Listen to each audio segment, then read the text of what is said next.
بسم الله الرحمن الرحيم والحمد لله رب العالمين والصلاة والسلام على أشرف الأنبياء وسيد المرسلين وخاتم النبيين الحبيب المصطفى محمد وعلى أهل بيته الطيبين الطاهرين وصحابته الكرام المنتجبين.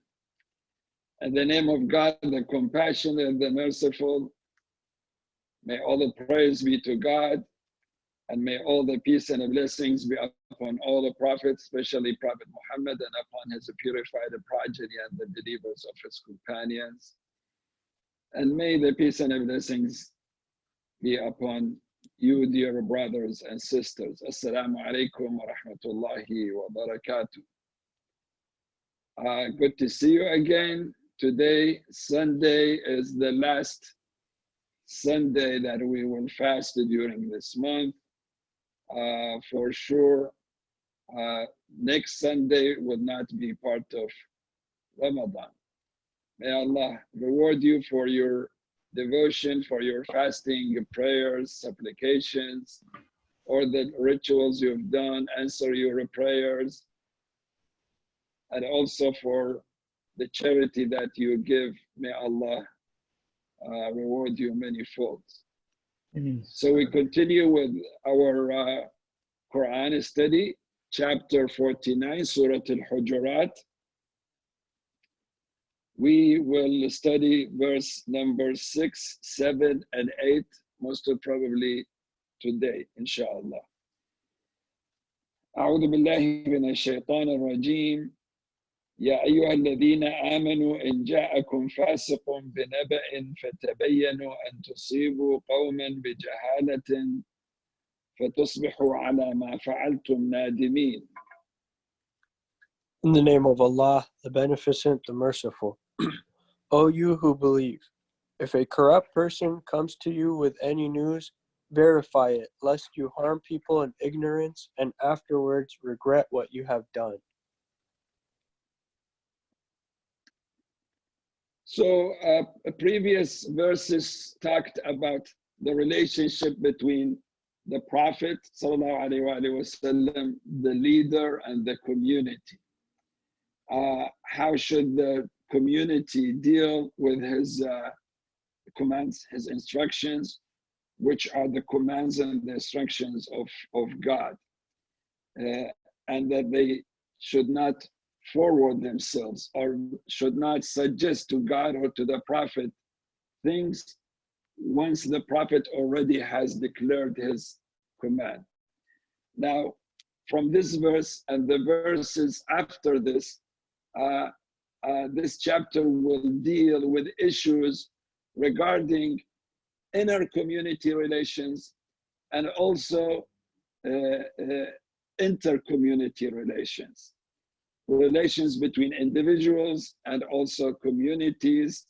And this verse specifically is addressing a major issue that I guess generations, nations, and generations after generations face this issue. So it is as current as it was 14 centuries ago.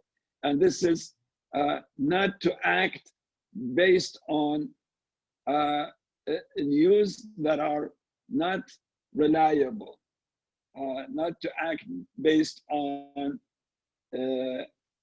fake news, if you may say so. Make sure. So the command of this verse is that make sure that what you receive, the news that you receive, are 100% correct. And based on that, you can act. The story, there is a story behind this, a very interesting story. The Prophet ﷺ sent a man named al-Walid ibn Uqba. Al-Walid ibn Uqba. Who is this man? This man is half a brother of Uthman ibn Affan, the Khalifa Uthman ibn Affan, his brother from his mother's side. Al-Walid became a Muslim when Muslims took over Mecca. He joined the Muslim community. There are many stories about this man before and after this incident. So we have short time, I cannot go into details with all his stories. Maybe we'll mention them later. The Prophet sent him to a tribe to collect some zakat, charity. That the tribe named Bani al-Mustalaq. It seems that al-Walid ibn Uqba and this tribe had an issue it goes way back to Islam. A hostile relationship maybe between al-Walid and Bani al-Mustalaq. When Islam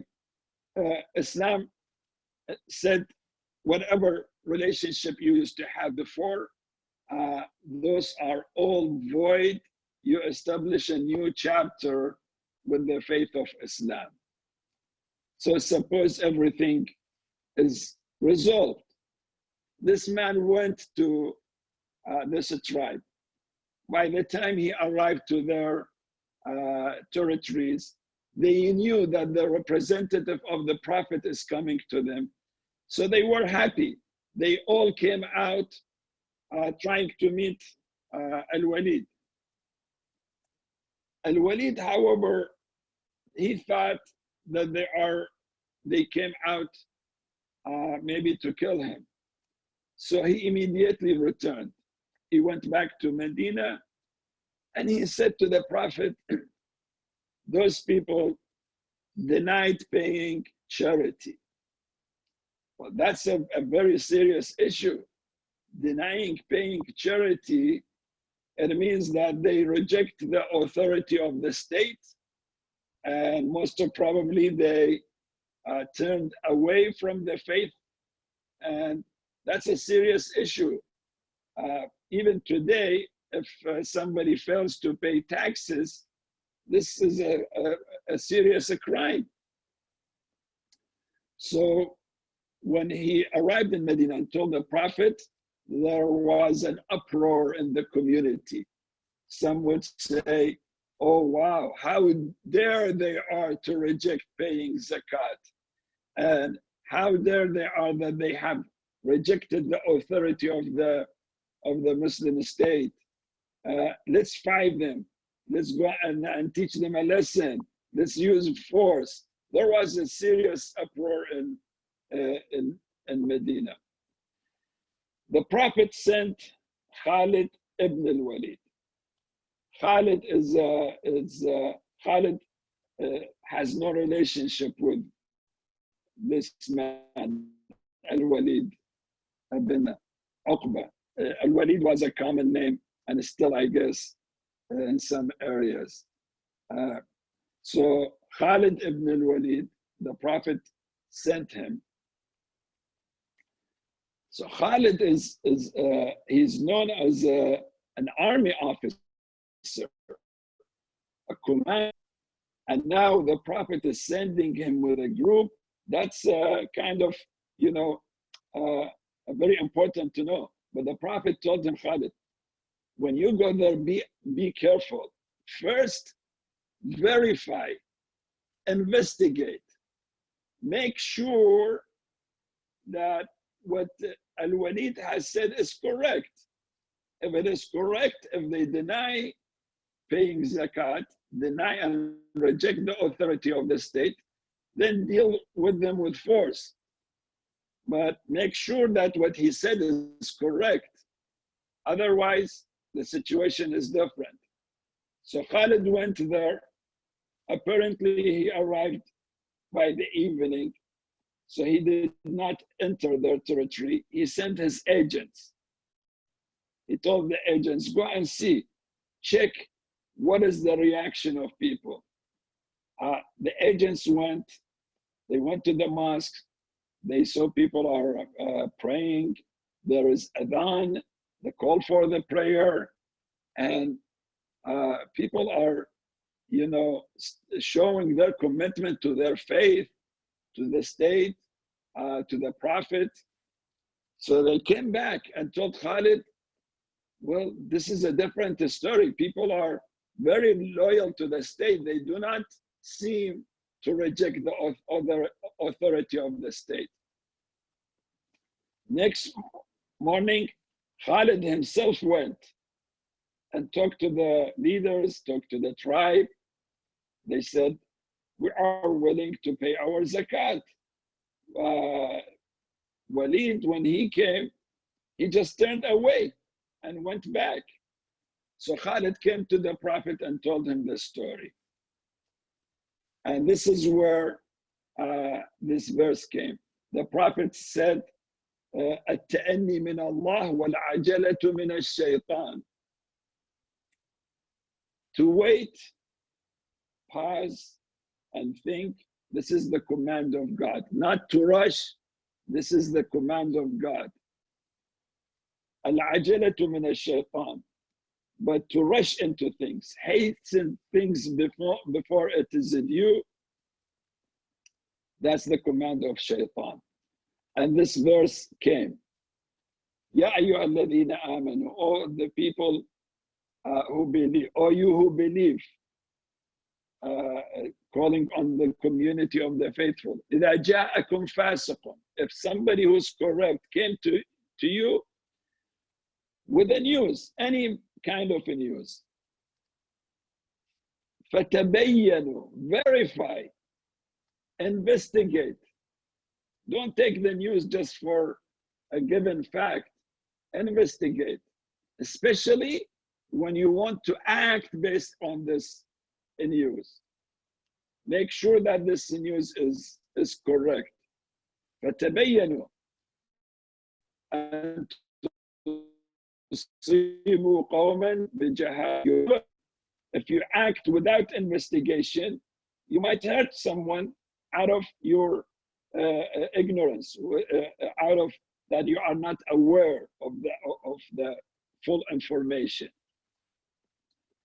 So today, brothers and sisters, you agree with me that this issue is as current, as important for us to know about as it used to be in the past, especially with social media.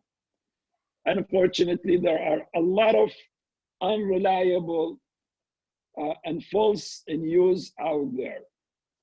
And you probably deal with them every single day through social media.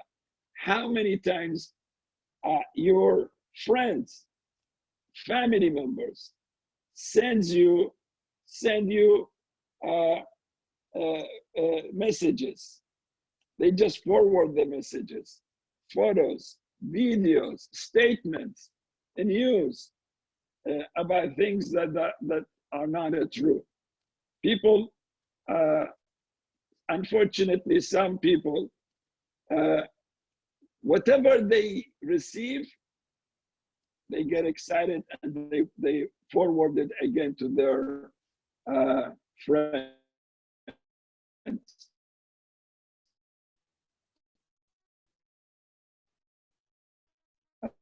Possibly in this more kind of false news has created within families, within communities, within organizations. People have suffered a lot of damage.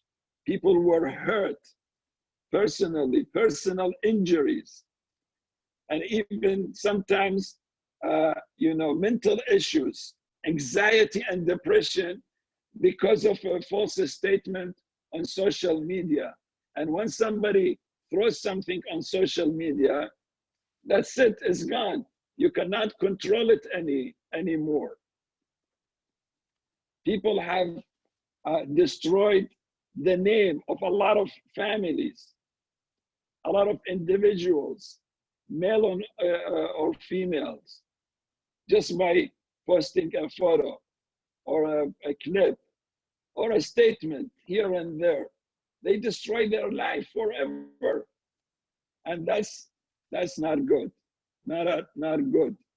We all know, brothers and sisters, about a war that was based on false news, unreliable,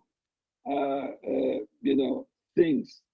I don't know if I can call it a false fact because it's not a fact. A war that we still face its consequences even today, after 17, 18 years ago. So the lesson, the command of this verse, brothers and sisters, is that before you act on any news, investigate. Make sure that it is 100%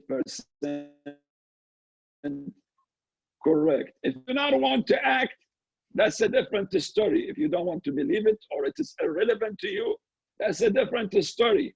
But if you want to act toward that person or that party or that organization, you have to investigate to make sure that this news is true.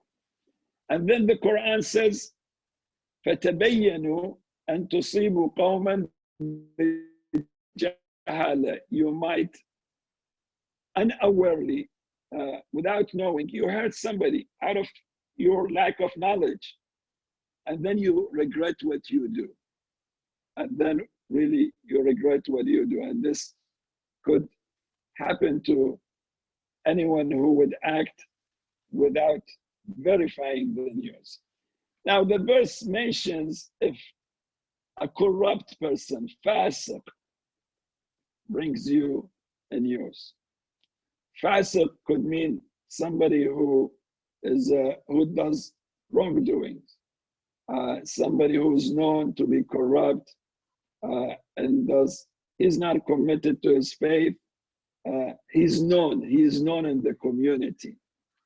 But the question is, what if somebody who you believe as a good person brought you some news? How about that? Would you act based on the news he or she brought to you because you believe he is trustworthy, he's a good person? Well, the answer is in this verse. The answer is in this verse. It says, verify so you do not harm somebody out of ignorance. فَتَبَيَّنُوا أَن تُصِيبُوا قَوْمًا بِجَهَالَةٍ. Make sure if you want to act, you don't hurt somebody, an innocent person or innocent group. Which means, I believe, so there is a division between commentators. They say if someone known to be a trustworthy, accept his statement or her statement. But many others, maybe the majority, say this still applies to everyone, whether corrupt or not corrupt. You need to investigate, because this is what the Quran says, because you want to make sure that you do not hurt somebody based on your act, and then you will regret it. You will regret it and you have to offer an apology. You better investigate. Now, good people are not infallible. Good people also might make mistakes based on good attention, not on bad attention. They don't know, it's not that they are lying or something, but sometimes they make the wrong conclusion, brothers and sisters. We humans, this could happen to us. We see things going around. The things we see going around are for fact, we see them. But the conclusion we derive out of that could be wrong. For example, you call somebody one time, two times, three times, and maybe there is an issue between you and him or you and her, and he does not respond. one time, two times, does not respond, you assume, or somebody assumes, that this man or this woman is ignoring you, does not want to talk to you. But in reality, that's an assumption. You do not know. Maybe this man has lost his phone. Maybe this man is busy. Maybe he's out of the country. Maybe he's ill, sick in the hospital. There could be hundreds of reasons why he did not answer your call. But sometimes people just assume, he doesn't want to talk to me. He's ignoring me. So even good people, they might see things, but the conclusion they derive out of seeing it could be wrong. So in general, if you want to act based on a piece of news that comes from anyone, regardless whether he or she is doing are trustworthy or not, you need to investigate. Because in most cases, brothers and sisters, we reach a conclusion. There is always a possibility that we make mistake in our conclusion. It doesn't matter. Big companies, they make mistakes in their conclusions. Big countries, they make mistakes in their conclusions because they might lack the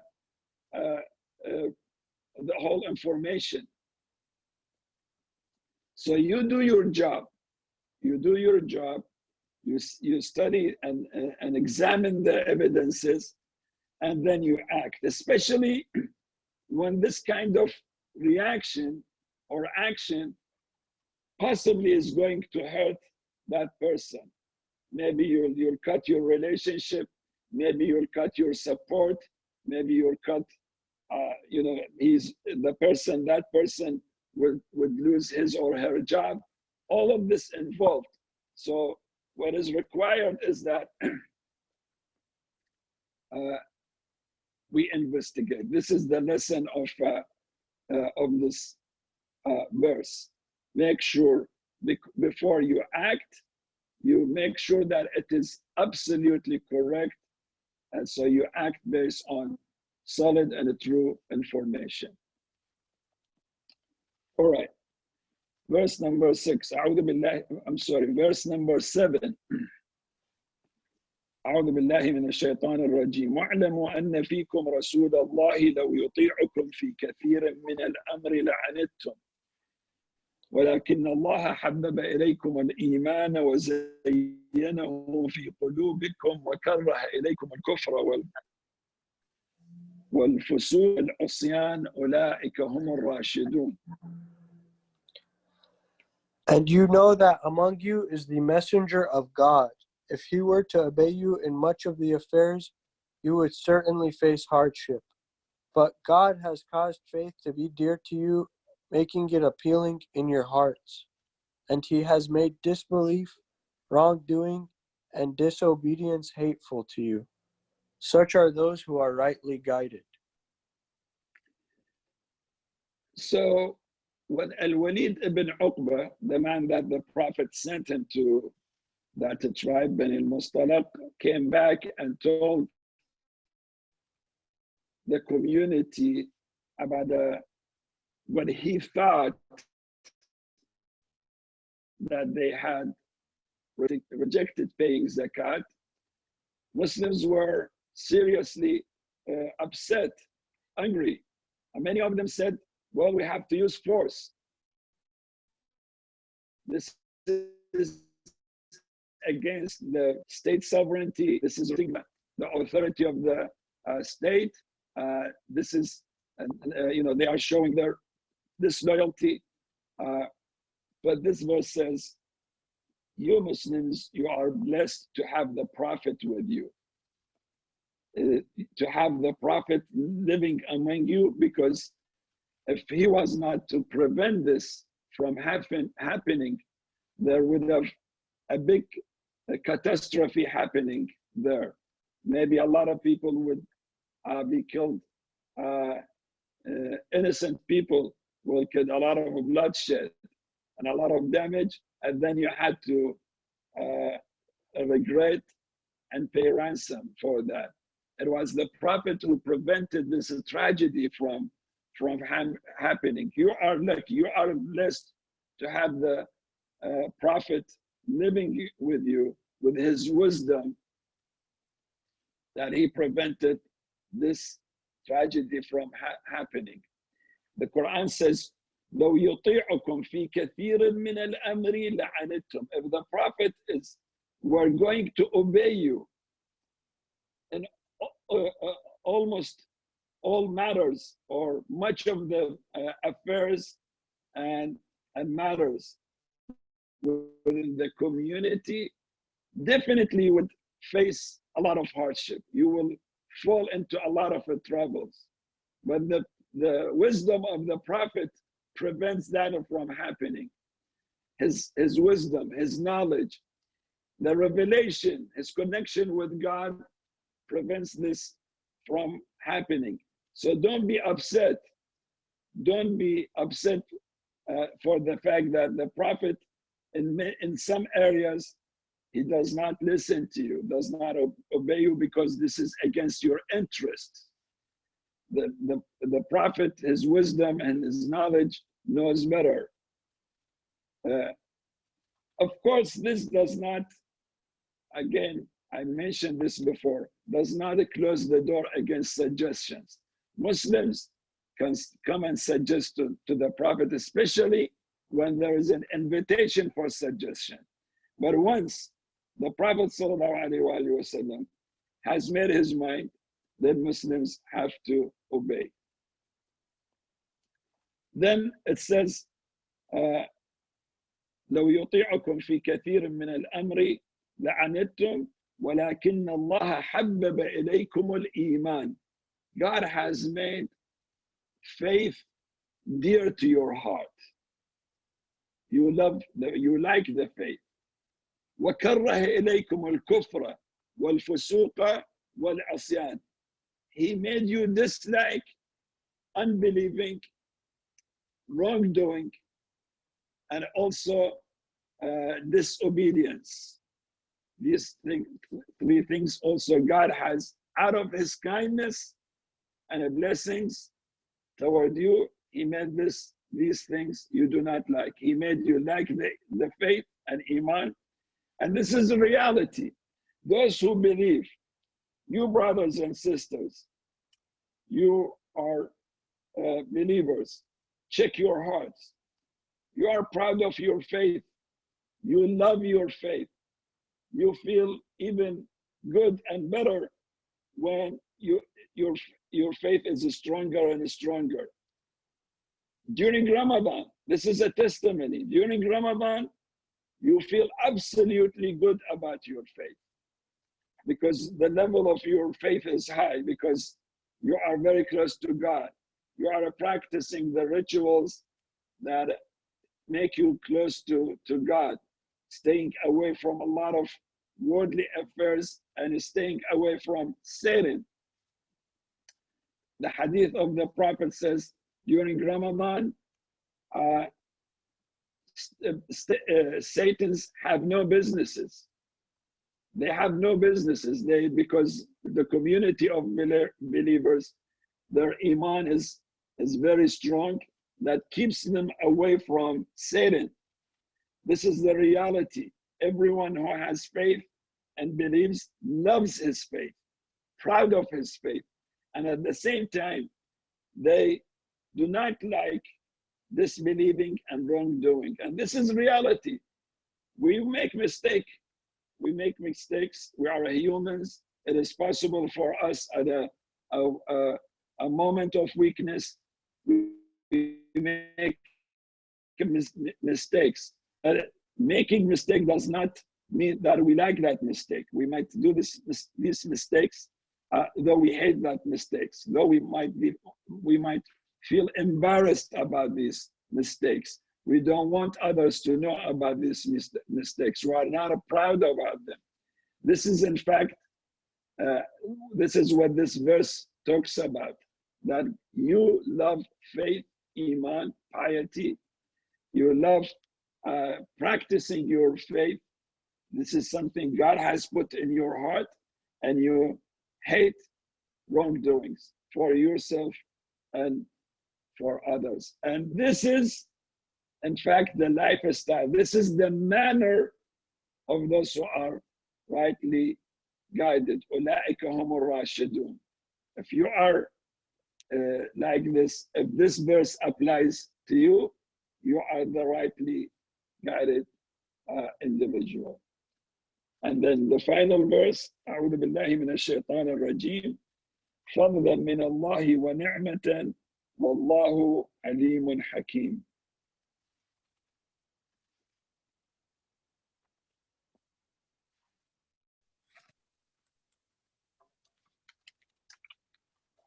Are you A there? grace and blessing from God, and God is all-knowing and all-wise. Indeed, all of this mentioned earlier, that the Prophet is among you in the past.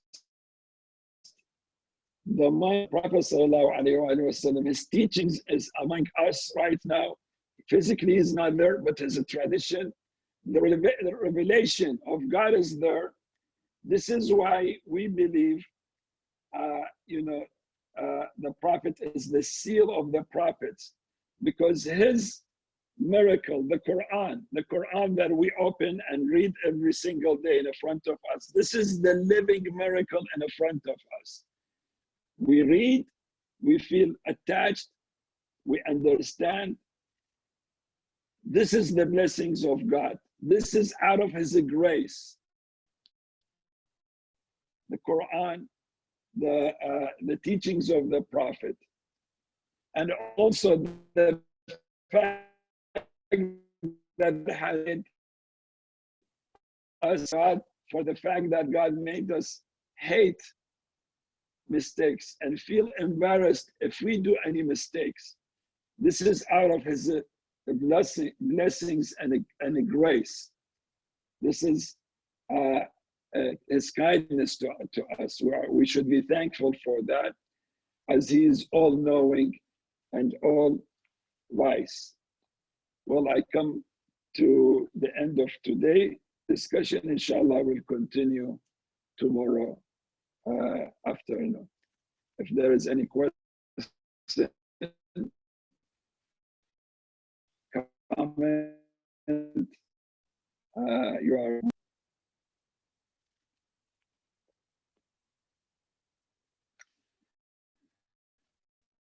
All right, brothers and sisters, I would like to recite Fatiha for many people who called, who sent messages,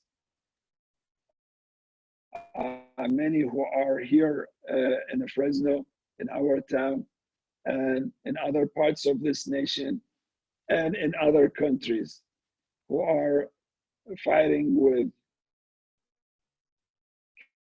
cancer, these other illnesses, heart failure, and also mental issues, depression, anxiety. This is a very tough time for everyone. So I recite Fatiha for the healing of all those who are ill and sick. I don't want to mention names. The list is huge. We just know very few. We pray for the healing of everyone. Everyone we know or we do not know. Those who are at home or in hospitals, we pray for their healing. And we also pray for the blessings of the soul of mu'mineen and mu'minat. And then also we pray for your protection, brothers and sisters, and the protection of everyone. We recite Surah al-Fatiha for this purpose. Bismillah ar-Rahman ar-Rahim. Alhamdulillahi Rabbil Alameen. Ar-Rahman ar-Rahim. مالك يوم الدين إياك نعبد وإياك نستعين اهدنا الصراط المستقيم صراط الذين أنعمت عليهم غير المغضوب عليهم ولا الضالين صلوات اللهم صل على محمد وآل محمد. Thank you very much. والسلام عليكم ورحمة الله.